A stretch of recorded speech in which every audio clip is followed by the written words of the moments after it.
ये कहानी है ऐसी दुनिया की जहाँ पर मशीन्स इतनी ज्यादा पावरफुल हो चुकी हैं कि उन्होंने इंसानों को लगभग धरती से खत्म कर दिया है। लेकिन कुछ लोग अभी भी बचे हुए हैं जो इन मशीन्स को हमेशा के लिए खत्म करना चाहते हैं। अब इस दुनिया में इतने न्यूक्लियर बॉम्ब गिराए गए हैं, इतने न्यूक्लियर बॉम्ब गिराए गए हैं, मतलब सच में इतने ज्यादा न्यूक्लियर बॉम्ब गिराए गए हैं कि ना तो यहाँ पर कोई जानवर जिंदा बच पाया और ना ही इंसान यहाँ पर अपनी फसल उगा सकते हैं। बचे हुए इंसान जल्द ही भूख और प्यास से मरने वाले थे। लेकिन मशीन्स को जिंदा रहने के लिए इन सब चीजों की जरूरत नहीं। उन्होंने जिंदा रहने के लिए अपना पावर सोर्स खोज लिया है और उनका सिर्फ एक ही मकसद है, उस आदमी को मारना जो बचे हुए इंसानों का लीडर है। इन सभी मशीनों को लीजन नाम का एक एआई कंट्रोल करता है। मतलब जितनी भी मशीन्स हैं वो एक तरह से उनका दिमाग है। लेकिन इतना पावरफुल होने के बाद भी वो लीजन उस लीडर को नहीं मार पा रहा था। इसीलिए लीजन ने पूरी की पूरी टाइम मशीन ही बना दी ताकि प्रेजेंट में ना सही लेकिन अतीत में जाकर वो उस बच्चे को ही मार दे जो आगे जाकर इंसानों का लीडर बनेगा। और इसी काम के लिए वो हर बार ऐसे रोबोट्स भेजता है जिन्हें हम टर्मिनेटर कहते हैं। लेकिन इंसानों के लीडर को भी पता था कि उसे समय में पीछे जाकर मारने की कोशिश की जा रही है ताकि कोई और इंसानों का लीडर बने ही ना। इसीलिए वो भी हमेशा एक टर्मिनेटर खुद को बचाने के लिए भेजता था ताकि फ्यूचर में वो जिंदा रह सके। मूवी की शुरुआत में हम जॉन कॉनर नाम के एक लड़के को देखते हैं और ये वही लड़का है जो आगे जाकर इंसानों का लीडर बनेगा। लेकिन यहाँ उसे टेंशन लेने की कोई जरूरत नहीं क्योंकि उसकी माँ सैरा ने पहले ही उस आर्टिफिशियल इंटेलिजेंस को खत्म कर दिया है जो आगे जाकर उन सभी टर्मिनेटर्स को जॉन को मारने के लिए भेजेगा। लेकिन स्काईनेट या कहें कि लीजन तो खत्म हो गया था लेकिन उसने किसी तरह फिर भी एक आखिरी टर्मिनेटर को भेजा जिसने इस बार सच में जॉन कॉनर को मार दिया। अब यहाँ जॉन कॉनर की तो मौत हो गई लेकिन फिर भी फ्यूचर में इंसानों की ही जीत हुई क्योंकि स्काईनेट कभी बन ही नहीं पाया। अब जॉन कॉनर की मौत के कई सालों के बाद हम देखते हैं कि सड़क पर अचानक से एक बड़ा सा बिजली का चमकीला गोला दिखाई देता है जिसके अंदर से एक लड़की गिरती है। वहाँ पर दो कपल्स उसे देख लेते हैं। जब वो उसके पास आते हैं तो वो लड़की अभी भी जिंदा थी जिससे पता चलता है कि वो कोई आम लड़की नहीं है क्योंकि इतने ऊपर से गिरने के बाद कौन ही जिंदा बच पाएगा। कुछ देर में वहाँ पर पुलिस भी आती है। उन्हें लगा कि उन दोनों ने उसे ड्रग्स दिए हैं जिसकी वजह से उसकी ये हालत हो गई है। लेकिन वो लड़की होश में आते ही सभी पुलिस वालों को मार देती है और उनमें से एक आदमी के कपड़े पहनकर वहाँ से भाग जाती है। इसके बाद हम उसी शहर में डैनी नाम की एक लड़की को देखते हैं। वो अपने फादर और अपने भाई के साथ हंसी खुशी रहा करती थी क्योंकि उसे भी नहीं पता था कि वो आगे जाकर क्या बनने वाली है। वो और उसका भाई एक कार बनाने वाली फैक्ट्री में काम करते थे और रोज की तरह वो अपना लंच पैक करके वो काम के लिए निकल जाते हैं। लेकिन उनके जाने के बाद हम देखते हैं कि उसी बिल्डिंग में फ्यूचर से एक और रोबोट आता है जिसे लीजन ने डैनी को मारने के लिए भेजा था। दूसरी ओर फैक्ट्री में हम देखते हैं कि डैनी के भाई डिएगो को जॉब से निकाल दिया गया था क्योंकि उसकी जगह अब एक मशीन ने ले ली थी। हम देखते हैं कि वो लड़की जबरदस्ती उस फैक्ट्री में घुस गई थी और यहाँ डैनी के फादर उन्हें उनका लंच देने आए थे। लेकिन डिएगो उन्हें कहता है कि हम तो अपना लंच लेकर आए थे। और फिर हम देखते हैं कि उसके डैड एक रोबोट में ट्रांसफॉर्म हो जाते हैं और वो डैनी के ऊपर गोली चलाने वाला था। लेकिन तभी वो लड़की उस पर हमला कर देती है और उसे बुरी तरह मारने लगती है। वो डैनी से कहती है कि उसका नाम ग्रेस है पर डैनी और उसके भाई की तो बैंड बज गई थी क्योंकि चलता फिरता इंसान जैसा दिखने वाला रोबोट उनके लिए कोई आम बात नहीं थी। ग्रेस डैनी को बचाने आई थी। अब आप सोच रहे होंगे कि जॉन कॉनर की माँ सैरा ने स्काईनेट को खत्म करके फ्यूचर को चेंज कर दिया था। फिर इन दोनों रोबोट्स को किसने भेजा? इसके बारे में हमें जल्दी पता चलेगा कि फ्यूचर बदला नहीं है बल्कि इंसान और मशीनों की इस लड़ाई ने अब एक और भयानक रुख ले लिया था। ग्रेस उन दोनों को लेकर वहाँ से भागने लगती है क्योंकि उस रोबोट के सामने उसकी पावर्स कुछ भी नहीं थी। उसे बनाया ही गया था सिर्फ लोगों को मारने के लिए। वो रोबोट उनके पीछे हाथ धोकर पड़ा हुआ था। ग्रेस उसके ऊपर लोहे की रॉड से हमला करती है लेकिन हम देखते हैं कि वो रोबोट अपने दो हिस्से कर सकता था। उसका एक मजबूत लोहे का ढांचा था और एक लिक्विड मेटल की लेयर जिसका कॉम्बिनेशन बहुत डेंजरस था। वो ग्रेस के ऊपर उन्हीं रॉड से वापस से हमला करता है जिसकी वजह से उनकी कार पलट जाती है। ग्रेस तो रगड़ते हुए सड़क पर आ गिरी थी। डैनी देखती है कि उसके भाई की बॉडी में पूरी की पूरी रॉड घुस गई थी। ग्रेस उसे समझाती है कि उसका बचना मुश्किल है। डिएगो भी समझ गया था कि डैनी की जान उसकी जान से ज्यादा कीमती है और इसी बीच उस रोबोट का स्केलेटन उनकी कार को जोर की टक्कर मारता है जिसमें डिएगो की मौत हो जाती है। वो रोबोट उनकी तरफ आ रहा था लेकिन तभी उन्हें बचाने सैरा आती है। वही सैरा जिसके बेटे को टर्मिनेटर ने मार दिया था वो उन्हें बचाने आई थी। लेकिन ग्रेस को नहीं पता था कि सैरा कौन है इसीलिए वो डैनी को लेकर वहाँ से भाग जाती है। डैनी देखती है कि ग्रेस पूरी तरह से रोबोट नहीं थी। उसके पास इंसानों के जैसा ही खून और मांस से बना हुआ शरीर था और इस लड़ाई में उसने अपनी सारी एनर्जी खो दी थी। डैनी उसे एक दवाई की दुकान पर लाती है। ग्रेस उनसे महंगे केमिकल्स वाली दवाई मांगती है लेकिन केमिस्ट वाला उन्हें दवाइयाँ देने को तैयार नहीं था इसीलिए ग्रेस को जबरदस्ती करनी पड़ती है। डैनी उसे अधमरी हालत में बाहर लेकर आती है और बाहर सैरा उसका इंतजार कर रही थी। वो उन दोनों को अपने सीक्रेट लोकेशन पर लेकर जाती है। ग्रेस की बॉडी पर बहुत सारी बर्फ डाली जाती है और सैरा को पता नहीं था कि उसे कौन कौन सी दवाइयाँ देनी है इसीलिए वो सारी दवाइयाँ उसकी बॉडी में डाल देती है। डैनी अपने परिवार की मौत को लेकर सदमे में थी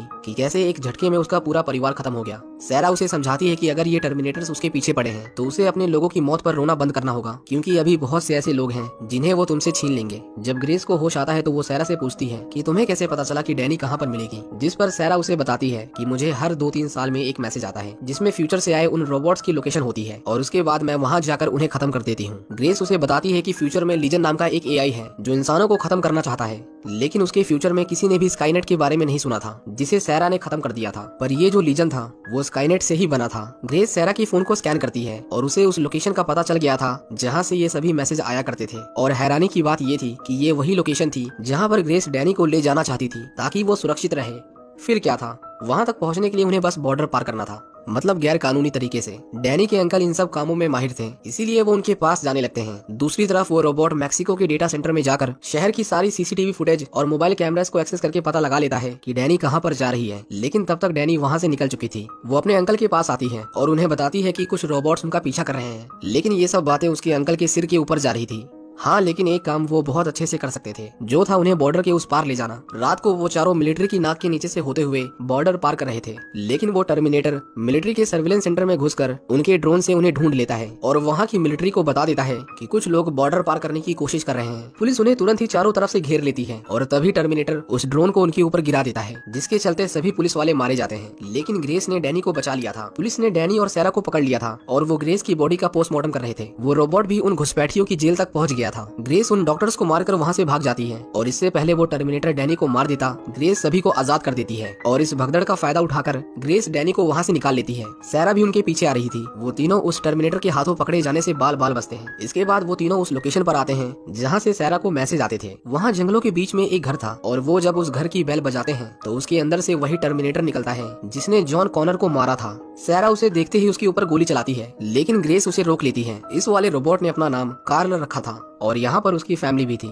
मतलब उसका खुद का कोई रोबोट वाला परिवार नहीं था। उसकी वाइफ और बेटा दोनों ही इंसान थे, लेकिन उन दोनों को ही नहीं पता था कि कार्ल एक 200 किलो का लोहे से बना हुआ टर्मिनेटर है। कार्ल सैरा से कहता है कि फ्यूचर में तुमने स्काईनेट को खत्म कर दिया था, इसीलिए मुझे कमांड देने के लिए कोई नहीं था, लेकिन इंसानों के साथ रहकर मैंने बहुत कुछ सीखा। और जब उसे सड़क पर पड़ा हुआ एक परिवार मिला जिसे उसने संभाला तो उसे इस बात का एहसास हुआ कि उसने जॉन कॉनर को मारकर कितनी बड़ी गलती की है। इसीलिए वही था जो हमेशा सैरा को उन मैसेजेस को भेजता था ताकि किसी और बेगुनाह की जान न जाए। लेकिन सैरा इस बात को कैसे भूल सकती थी कि उसी ने उसके बेटे को मारा है, इसीलिए वो उसे शूट करती है, लेकिन उसे कुछ नहीं होता। कार्ल कहता है कि हम उस टर्मिनेटर से भाग नहीं सकते, हमें उसे मारना होगा। लेकिन ग्रेस उनके इस आइडिया से बिल्कुल भी सहमत नहीं थी, क्योंकि इसमें डैनी की जान को खतरा था। लेकिन डैनी अब और भागना नहीं चाहती थी और तीनों की सहमति से वो कार्ल के प्लान को ही ठीक समझते हैं। कार्ल अपने परिवार को आखिरी बार गुड बाय कहता है, क्योंकि उसे पता था कि इसके बाद वो वापस नहीं आने वाला। वो अपने परिवार को उस घर को छोड़ने के लिए कहता है। उन्हें एक ऐसा हथियार चाहिए था जो उस टर्मिनेटर को खत्म कर सके। सैरा एक मिलिट्री जनरल को जानती थी जिसके पास एक ऐसा डिवाइस था जिससे निकलने वाली एनर्जी किसी भी चीज को डिस्ट्रॉय कर सकती है। वो मेजर सैरा को वो डिवाइस दे देता है, लेकिन तभी वो देखते हैं कि टर्मिनेटर ने उन्हें ढूंढ लिया था और वो एक चुराए हुए हेलीकॉप्टर से उनके ऊपर गोलियां बरसाता है। वो सभी वहाँ से भागकर एक कार्गो प्लेन में आते हैं और उस प्लेन को लेकर वहाँ से भाग जाते हैं। लेकिन वो डिवाइस जिसके बलबूते पर वो उस रोबोट को खत्म करने वाले थे